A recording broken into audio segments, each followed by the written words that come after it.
Alors Morgane, je voulais qu'on parle de l'essai Vampire et Bayou. Oui. Comment est né l'idée de cet essai? Qu'est-ce qui t'a donné envie de le faire? Bon, alors en fait, moi j'ai eu l'entretien avec un vampire à 8 ans. Donc c'est vraiment l'image du vampire qui m'a marqué, c'est vraiment le vampire à la Nouvelle-Orléans, le vampire dans les bayous, le vampire maître de plantation qui bouffe ses esclaves. Et j'ai ensuite découvert Dracula après. Et donc en fait pour moi l'image d'avant c'était ça, c'était pas Dracula. Et ensuite j'ai lu L'âme perdue de Poppy Z. Brite. Et là très récemment il y a True Blood qui est vraiment un gros buzz et qui vraiment insiste énormément sur le côté vampire dans les bayous. Enfin le bayou est vraiment une entité à part entière dans la série. Et je me suis dit bon bah là il y a vraiment un truc à creuser, surtout que j'ai lu pas mal d'autres œuvres beaucoup plus méconnues. Et donc j'ai décidé d'essayer de comprendre pourquoi on avait resitué depuis ces 30 dernières années le vampire dans les bayous, alors qu'avant on avait plutôt tendance à le situer en Europe de l'Est. Alors justement, qu'est-ce qu'ils ont de différent ces vampires de la Nouvelle-Orléans? Alors du coup Anne Rice a redéfini les caractéristiques du vampire, l'a rendu plus humain tout en gardant un certain côté malsain. Et en fait c'est surtout un environnement qui permet de l'accueillir, parce qu'il y a toute cette superstition du vaudou qui permet de faire part au fantastique. On a tout un bestiaire, donc les marécages c'est quelque chose d'assez dangereux, qui est beaucoup plus dangereux que la forêt transylvanienne qui avait juste finalement des loups. Mais on retrouve des choses assez identiques, donc là c'est plus des loups, c'est des alligators, mais à la limite moi je préfère retrouver face à des loups qu'à des alligators. On a vraiment ce côté, on peut se noyer, il y a les moustiques qui t'attaquent, il y a énormément de figures qui font penser aux vampires, il y a beaucoup de serpents, donc les crocs. C'est quelque chose. Et ensuite on a cette ville de la Nouvelle-Orléans qui est vraiment une sorte d'Amsterdam sudiste où il y a toute cette décadence, tout ce côté énormément de prostitution, tout ce côté liberté sexuelle qui paradoxalement est contrasté par tout ce côté hyper catholique, hyper religieux, hyper répressif. Et donc il y a cette ambiguïté là qui correspond énormément au vampire, puisque le vampire est vraiment, par exemple Dracula c'est l'ambiguïté sexuelle qui va être réprimé par l'entité religieuse qui va le combattre. Donc c'est pour ça que c'était très intéressant de resituer ça là. Comment t'expliques que cet endroit particulièrement soit générateur d'autant de romans et d'histoires sur les vampires? Alors, la principale responsable c'est Anne Rice. Et comme je l'ai dit, en fait c'est un foyer énorme pour faire des histoires, parce que du coup généralement donc, le vampire c'est quand même une figure qu'on associe à l'histoire. Et donc quand on veut faire un vampire américain, si on veut le situer dans l'histoire, en gros les États-Unis n'ont pas trop d'histoire, ils ont le massacre des Indiens, la guerre d'indépendance et la guerre de sécession.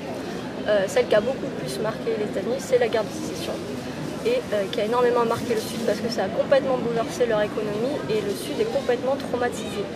Donc on va resituer, on va mettre dans beaucoup d'œuvres, on va mettre le vampire du côté des sudistes.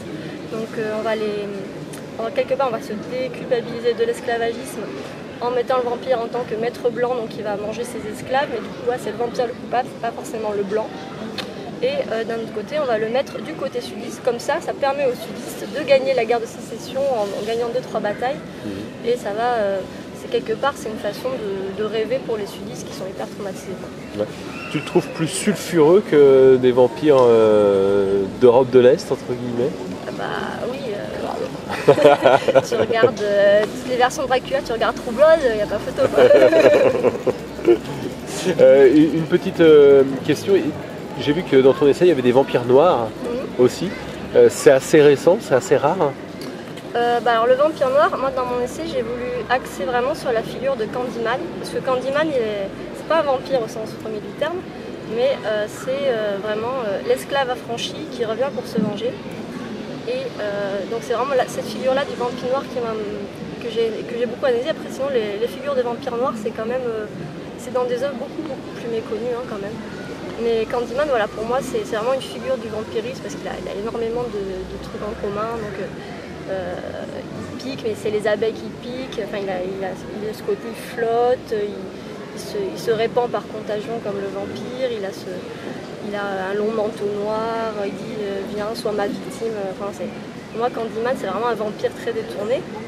Et donc en fait c'est vraiment la figure de la culpabilité noire qui vient hanter le blanc, et c'est vraiment un boogeyman qui n'a rien à voir avec Chucky ou Freddy.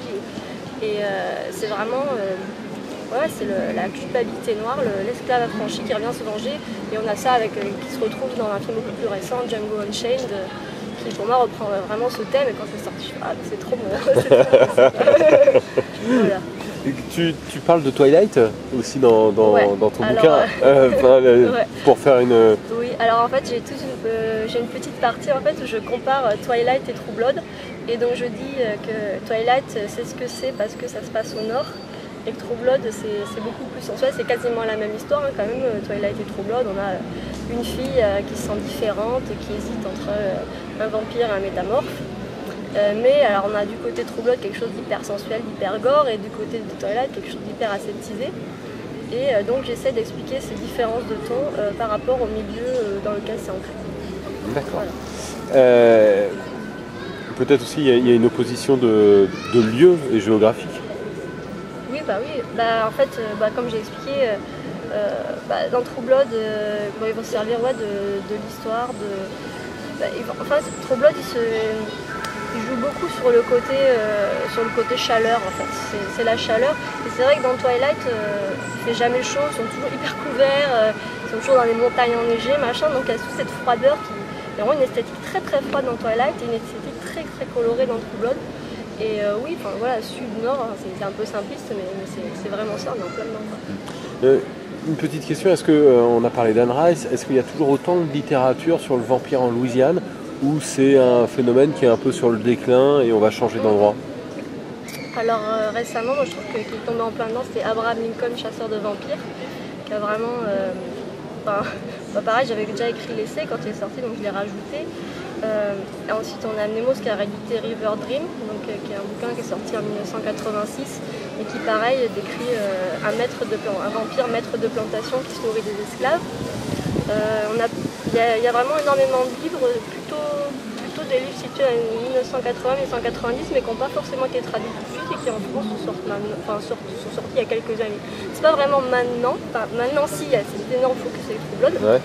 Mais c'est quelque chose en fait qui dure depuis 30 ans, mais qui passe peut-être un peu plus inaperçu et qui maintenant a été mis en lumière, et les gens ont vu qu'il y avait quelque chose au côté sudiste, et en plus maintenant à cause de Katrina, la Nouvelle-Orléans, c'est un énorme foyer de cinéma.